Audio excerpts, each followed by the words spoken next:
औज़ुबिल्लाहिमिनश्शैतानिर्रजीम बिस्मिल्लाहिर्रहमानिर्रहीम। प्यारे दोस्तों, अस्सलाम वालेकुम। इंग्लिश ए टू जेड के सिलसिले में लेक्चर नंबर 3 के साथ मैं हूं प्रोफेसर खिजरबाज। आज का हमारा टॉपिक है बीइंग इन पास्ट, यानी गुजरे हुए ज़माने में होना। तो सबसे पहले मेरी ये गुजारिश है कि आप इस चैनल को सब्सक्राइब करें, वीडियोस को लाइक और शेयर करें और कमेंट करके हौसला अफजाई करें। टू बी होने को ज़ाहिर करता है, बी और इससे बनने वाले वर्ब और हेल्पिंग वर्ब सब्जेक्ट के होने को ज़ाहिर करते हैं। एक होना होता है, करना होता है, करने का रिलेशन टेंसेस के साथ है और होने का रिलेशन हेल्पिंग वर्ब के साथ है। Being in past there are two helping verbs, was और were, which show the being of a subject in past.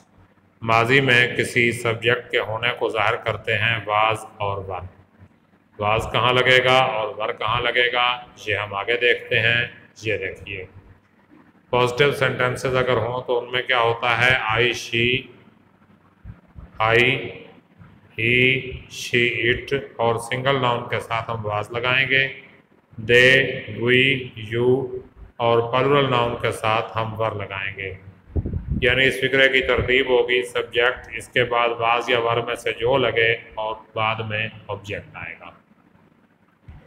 अगर नेगेटिव फिक्रा होगा तो उसमें हम वाज नॉट और वर नॉट लगाएंगे सब्जेक्ट के फौरन बाद, यानी subject plus was were plus not plus object आएगा। और अगर इंटरोगेटिव फिक्रा होगा यानी सवालिया फिक्रा होगा, इसमें कोई बात पूछी जाएगी तो वाज वर को हम सब्जेक्ट से पहले लगाएंगे और इसके आखिर में क्वेश्चन मार्क लगेगा। Was were plus subject plus object और आखिर में क्वेश्चन मार्क यानी सवालिया निशान लगेगा। नेगेटिव इंटरोगेटिव सेंटेंस यानी जो मनफी भी हो और सवालिया भी हो, इसमें हमने सब्जेक्ट से पहले वाजवर को लगाना है और नॉट को सब्जेक्ट के बाद लगाएंगे। Was were before subject and not after subject. Was were plus subject plus not plus object आएगा। Was were plus subject plus not plus object. इसके बाद question word is always placed at the beginning. Question word होते हैं WH से शुरू होने वाले, जैसे what, when, where, why, who, whose, how वगैरह, तो इनको हमने सबसे पहले लगाना है। तो इसकी तरतीब होगी question word plus was were plus subject plus not plus object. ये क्वेश्चन वर्ड में नेगेटिव इंटरोगेटिव होगा, और अगर सिर्फ इंटरोगेटिव होगा तो नॉट नहीं लगेगा। इसकी एग्जांपल्स देखें, ये पॉजिटिव और नेगेटिव सेंटेंसेस की एग्जांपल्स हैं कि ही वाज लेट, उसे देर हो गई। आई वाज यंग, मैं जवान था। दे वर बिजी, वो अमीर थे। वी वर स्टूडेंट्स, हम स्टूडेंट थे। ही वाज नॉट पुअर, वो गरीब नहीं था। Aslam was not wise, Aslam अक्लमंद नहीं था। यू वर नॉट लेट, आप देर से नहीं आए।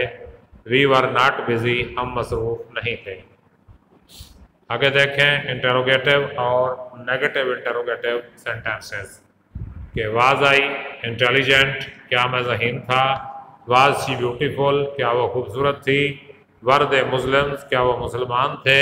वर यू हंग्री, क्या तुम भूखे थे। वाज ही नॉट पुअर, ये नेगेटिव इंटरोगेटिव की मिसाल है। वाज ही नॉट पुअर, क्या वो गरीब नहीं था।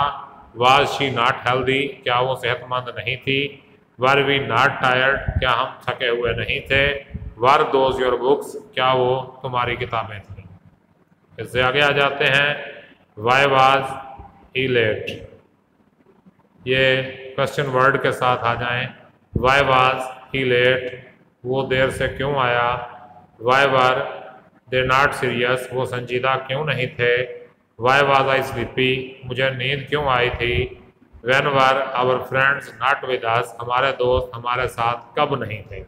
यानी नेगेटिव इंटरोगेटिव भी आ गया और सिंपल इंटरोगेटिव भी आ गया सवालिया लफ्ज़ के साथ। तो ये हमारा आज का लेक्चर इख्तिताम पजीर होता है। बहुत शुक्रिया कि आपने इसे देखा, हमारे साथ रहे। अपना ख्याल रखिएगा। अल्लाह पाक हम सबका हामी और नासिर हो। आमीन। अल्लाह हाफिज़।